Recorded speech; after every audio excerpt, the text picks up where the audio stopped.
passage assigned for this morning is the story of the widow's mite. You've probably heard it before. As Jesus is hanging out in the temple, he observes a poor widow putting her last 2 pennies into the temple's collection plate. Jesus then comments that her donation was bigger than the $20 and $100 bills tossed in by the rich. Oftentimes, this story is used during stewardship season in churches to encourage folks to be generous to their congregations and give out of a sense of abundance. No amount is too small, so the interpretation goes, and it's the act of sacrificial giving that counts. Now, I agree.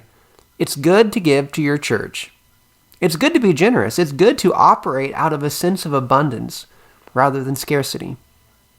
But yet again, I'm going to push back on the traditional interpretation of this story. You see, in the verses just before this passage, Jesus had just finished castigating the scribes and other religious types for devouring widows' houses and valuing piety over people. The temple, you see, had become a place of exploitation rather than liberation, a place of profit rather than praise.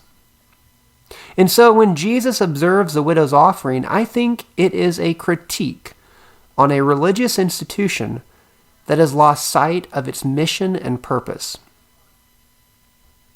I think this story is a warning to the church, a warning that if treating people's needs as holy is not at the center of our business, then maybe it's time for us to go out of business.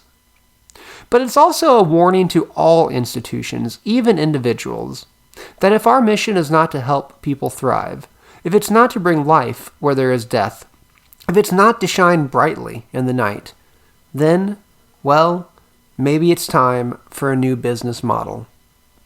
Amen.